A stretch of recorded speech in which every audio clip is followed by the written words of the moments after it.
Bonjour, je suis Monsieur Biondi, je suis chef d'établissement et je suis aussi maître Ludovic, l'enseignant des maternelles et CP.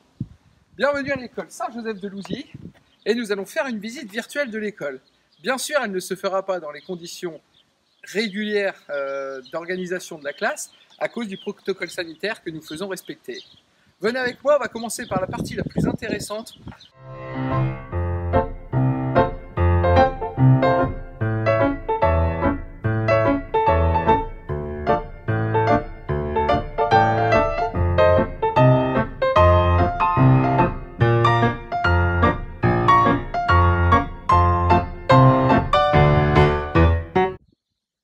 Bonjour, je suis maîtresse Julie ou Madame Vaucher pour les parents.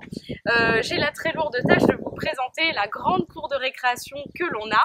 Alors vous avez un côté goudronné sur lequel les enfants peuvent faire de la craie. Il y a aussi un grand bac à sable. Et puis tout le reste de la cour est plutôt en sable et en herbe sur lequel les enfants peuvent jouer et surtout jouer au foot. En cas de pluie, nous avons un préau sous lequel les enfants peuvent jouer, même si certains préfèrent quand même faire du foot sous la pluie. Et puis enfin, il y a les toilettes auxquelles les enfants vont avoir accès, bien sûr, seulement s'ils ont travaillé. Non, c'est une blague.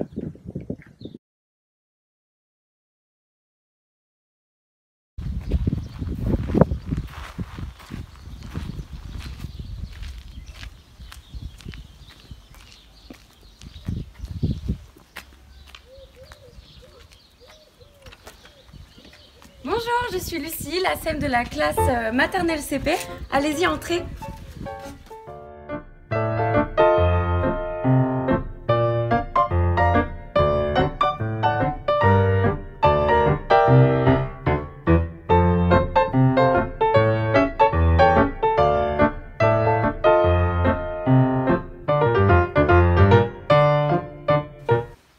Quoi?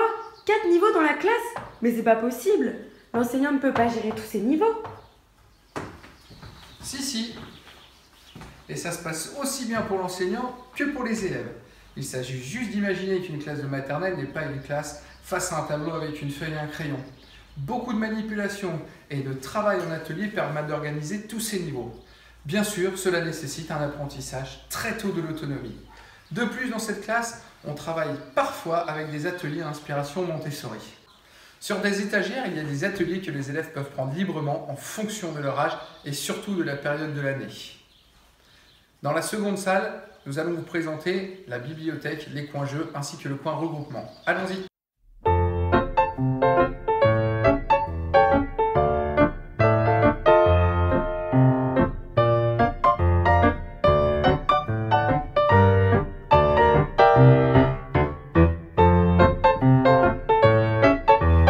Maintenant, je vous présente le coin regroupement qui est marqué sur le sol par des petits fils de couleur. Et derrière moi, vous avez tout le coin regroupement donc, où les enfants vont pouvoir faire la date et ainsi tous les rituels de chaque matin. Voilà, se compter, les présents, les absents, la date, etc. Nous allons maintenant voir la salle de motricité qui fait aussi office de dortoir pour les maternelles lors de leur temps de sieste. Oh, ce n'est pas un maternel. Oh, pardon!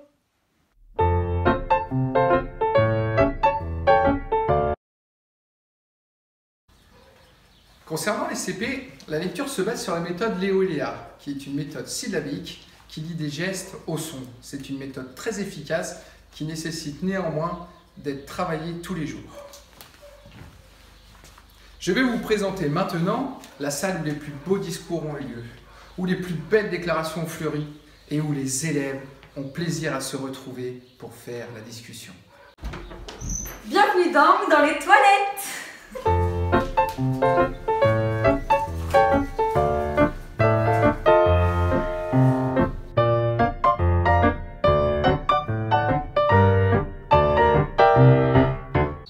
Je vais donc vous présenter maintenant ma classe qui est celle des CECM. En montant les escaliers, vous pourrez admirer les dessins de la méthode Multimalin, qui est une méthode pour apprendre de manière imagée les tables de multiplication.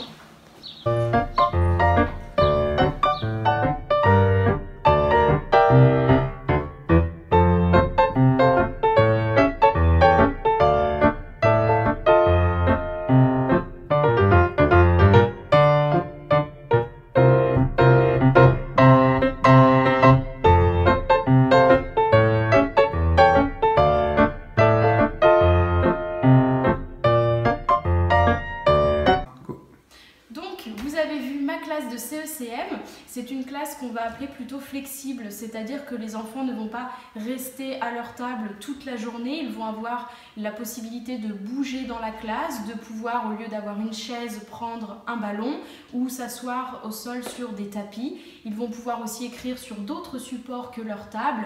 Bref, plein de matériel qui sont mis à leur disposition pour que chacun puisse apprendre dans un environnement qui lui est le plus favorable. En français, on va beaucoup faire de leçons dites à manipuler, donc du découpage, du collage avec des choses très ludiques. Et puis, on va aussi beaucoup travailler sur l'ardoise et l'oral.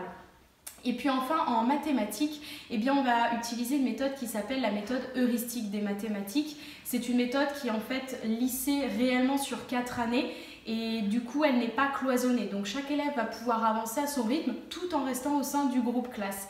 C'est une méthode qui est aussi très cyclique. On va voir et revoir des notions tout au long de l'année pour permettre vraiment leur ancrage. Et là aussi, on va utiliser beaucoup de matériel, de géométrie, de numération. On passe par le matériel encore et toujours. Voilà, bien sûr, on fait aussi de la relaxation pour permettre aux enfants de prendre le temps de se poser et d'être toujours plus propices aux apprentissages. Mesdames et messieurs, nous avons eu le plaisir de vous faire une visite très succincte de l'établissement, surtout à cause du protocole sanitaire que nous avons dû appliquer. Bien sûr, n'hésitez pas à me contacter avec les informations qui seront juste après et prendre rendez-vous afin que nous puissions convenir d'une rencontre pour que vous puissiez visiter l'école en vrai.